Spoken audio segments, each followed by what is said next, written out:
Okay, we're starting now. Developers.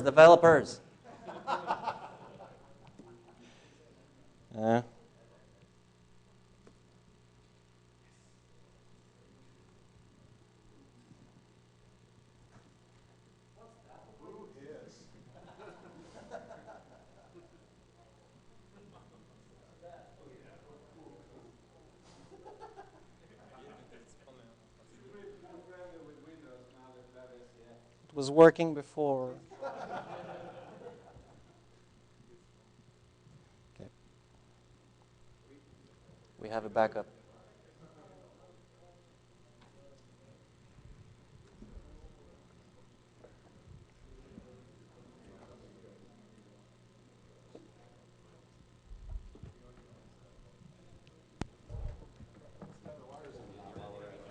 Okay, it's almost working.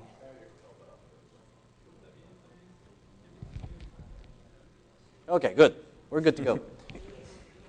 Okay, so this is the developer session. We're going to talk code and show code and love the code.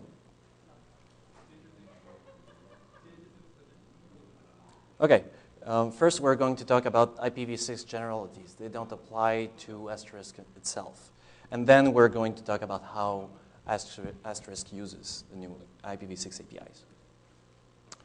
So what are the changes? They're defined in two RFCs. And basically, it changes how addresses are represented. We already had subaddr in structures, in for inet. These were all over the code in Asterisk. Now we have subaddr in 6 structures. They represent IPv6 addresses. But if we were to change all subaddr in into subaddr in 6, we would be IPv6 only. That's not what we want. So when you program IPv6 ready code, you don't use subaddr in 6, except in very specific cases. What you do use is subaddr storage. This is a structure that's basically opaque bytes. Okay? It's defined to be big enough to hold any address family that you want. And even, for example, if we were to define an IPv7, we would be able to support IPv7 right now in Asterisk. Because we're not using in6, we're using storage. And we're never doing IPv6 specific stuff except where we do. And all the functions in BSD that already took addresses as arguments were already defined as taking subaddr pointer, okay? And this is like an opaque pointer. You're not supposed to dereference it. So you store your addresses in subaddr storage, and when you pass them to functions, you cast the pointer to subaddr pointer. Okay, getHost by name is replaced by getAddr info. This getHost by name was used to do DNS lookups. getAddr info is now what you should be using. getHost by name has no use anymore. getHost by adder, which is the reverse. It does a reverse DNS lookup. Am I right? I don't remember. It's been very long since I did IPv4 specific code. InetAddr converts a string representation of an address into an IPv4 address. That's also obsolete. And N2A is the reverse. It converts a 32-bit value in memory to an ASCII string. That's all replaced by getNameInfo. getNameInfo takes it serializes addresses. The struct hostant that was returned by getHost by name is now replaced by struct addrinfo. And addrinfo is a linked list of addresses. So what you're going to do with getAddrinfo is pass it a domain name, and it's going to return all the addresses, IPv4 and IPv6, and there may be others, and there may be multiple instances of each address family. It's all going to be in the linked list. And what you're supposed to do is iterate over that list until you find an address that works, that you can connect to, or that you can bind to, whatever. And it contains everything needed to initialize a socket. That's important. For example, if you look up google.com and it returns IPv6 and IPv4 addresses, all that you need to connect to the address family, also the port, the protocol, that's all in struct adder info. And there's no change to all the other functions. Socket, bind, listen, accept, connect, receive, send, close, all these stay exactly the same. They take file descriptors, they take sugadder pointers, they all stay exactly the same. Okay, so a few guidelines. Use sugadder storage for storing sugadders. When you pass them to functions, you take the pointer and you cast it to sugadder pointer. You always need to carry the sugadder length. Functions already take the sugadder length. For example, a 32-bit IPv4 address will be 4, has a length of 4, and an IPv6 address will have a length of 16. But if you add also the port, then it's the length of the struct, basically. You never touch that. It's returned by getAddr info. Okay, so that length, you pass it around. You always need to keep it tied to the actual address in memory.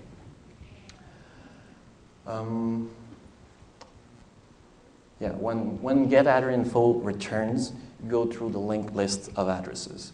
If you only consider the first address, you're going to have problems. Most of all, in most operating systems, they return IPv6 first. So if you only consider the first address, it will fail when you don't have IPv6 connectivity. So that's why you need to iterate. And for parsing addresses and URL, you need to change your parser to recognize brackets. If you're grepping for colons to identify the port, that needs to be changed. And it has to be, you cannot just grep for something else. You have to skip the square brackets.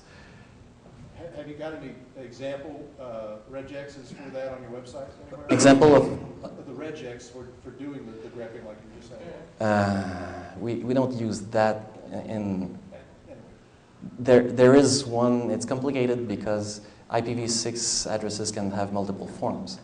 For example, you can express the last 32 bits as IPv4 with IPv4 syntax. That's all legal, no matter what the prefix is. So the regular expression for expressing an IPv6 address is very long, and it's on the internet. Just Google for it. Okay, what challenges did we have? The first point is the most challenging issue we had. The current architecture supports only a single socket, and it's named the infamous SIP-sock. So if you have only a single socket, it means, well, how can you listen on both IPv4 and IPv6 at the same time with a single socket? And that's very important because you're going to use Asterisk for relaying between IPv4 and IPv6. There's some magic involved. We're going to discuss that later. Okay, the default source address is hard-coded to 0.0.0.0. We had to change that in many places. RTP sockets are initialized from SIP-sock. That's also problematic because if you're listening on both IPv4 and IPv6, so you have an IPv6 socket, and you initialize RTP sockets from SIP-sock, but you're talking to an IPv4 peer. So you're going to initialize an RTP socket with IPv6. That's just not going to work. So we had to not initialize RTP sockets from SIP-sock. There was widespread use of sugadder in structures and short buffers to store host names. Yeah, IP addresses, they're longer now, so you need to increase the buffer length. All small issues, but it needed to be done. At the end, the patch that was submitted was about 9,000 lines long. So, and ChanSIP itself is 30,000. So, and we only converted ChanSIP. So yeah, it was a sizable change. And there were many instances of similar code for parsing URLs in ChanSIP. So we had to factor that out because it's more involved now with IPv6. So we have functions for doing that now. And okay, so what design choices did we, knowing these issues, what did we do? We kept the single socket architecture. First of all, because it's not an IPv6 specific problem. With IPv4, you're still going to have issues with that. It's just that when you add IPv6 into the mix, it makes it more possible that you're going to hit this issue. So we kept the architecture, and if that is ever going to be fixed, that's going to be a major re-architecture. And we really want that to happen. Previously, when we first did it, we had one socket per address family. So that it would be cleaner to be able to listen on IPv4 and IPv6. It was not the best idea because, as I said, it's not specific to IPv6. What if you have multiple IPv6 addresses you want to listen to, and not listen on some others? Same for IPv4. So what we need is n sockets of any address family you want to. That's the architecture that we wish for. But in 1.8, it's still one socket. So what do we do with one socket is to support IPv4 and IPv6 at the same time is we use IPv4 mapped addresses. This is very simple. When you're bound on the wildcard address on IPv6, the kernel also instantiates a virtual IPv4 socket listening on the wildcard address for IPv4. And when IPv4 packets come in, it represents them to your program as using a special prefix, a /96 prefix, : FFFF. And then it puts the last 32 bits is the IPv4 address. So you get, it looks like an IPv6 address coming in, but you can know that it's IPv4 by inspecting the prefix. So what we do in Asterisk is we just convert it to an IPv4 address and go on as usual. That's not considered best practice.